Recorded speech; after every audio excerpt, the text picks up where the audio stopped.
राजनीति में गद्दारी की ऐसी सज़ा किसी को नहीं मिली होगी कि सज़ा जिससे गद्दारी की उसने भी दी और उसके साथ साथ मतदाता भी दे सज़ा।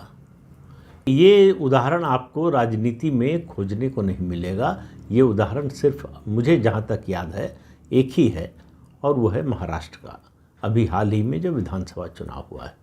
और सज़ा किसे मिली है? उद्धव ठाकरे को। उद्धव ठाकरे की सीटों पर मत जाइए।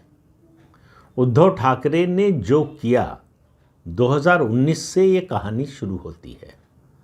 2019 में जनादेश मिला भारतीय जनता पार्टी और शिवसेना को, दोनों साथ मिलकर चुनाव में गए थे। उससे थोड़ा पहले के 5 साल पर भी नज़र डाल लेना चाहिए। उससे पहले 5 साल यानी 2014, दोनों अलग अलग चुनाव लड़े। बीजेपी को 122 सीटें मिली। शिवसेना पहले साथ आने को तैयार नहीं हुई, फिर जब देखा एनसीपी साथ आ जाएगी तो आ गए साथ में, सरकार में शामिल हुए, राज्य में, केंद्र में भी सरकार में शामिल हुए और 5 साल तक लगातार प्रधानमंत्री नरेंद्र मोदी और भारतीय जनता पार्टी के खिलाफ बोलते रहे। उद्धव ठाकरे उनके सारे साथी। बीजेपी बर्दाश्त करती रही।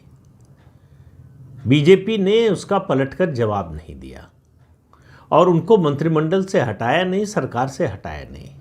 सिर्फ एक स्टैंड लिया कि सरकार में तो आपको राज्य में शामिल कर लिया है, लेकिन आपको डिप्टी चीफ मिनिस्टरशिप नहीं मिलेगी, आपको मंत्रालय जो आप चाहते हैं वो नहीं मिलेंगे, और नहीं दिया।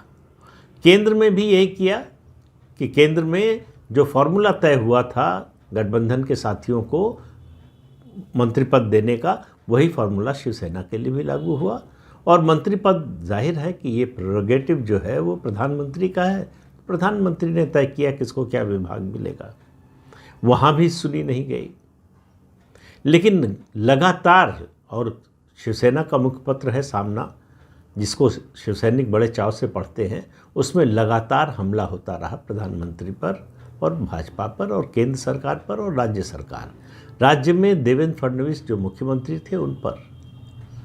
अब आपको धैर्य का भी मैं कह रहा हूँ ऐसा उदाहरण दूसरा नहीं मिलेगा कि गठबंधन का साथी जो सरकार में भी शामिल है, राज्य और केंद्र में दोनों जगह शामिल है और लगातार खिलाफ बोल रहा है। ये भी उदाहरण, धैर्य का अद्भुत उदाहरण पेश किया भारतीय जनता पार्टी ने, महाराष्ट्र में देवेंद्र फडणवीस ने और केंद्र में प्रधानमंत्री नरेंद्र मोदी ने। 19 का चुनाव साथ मिलकर लड़े, जनादेश मिला फिर से।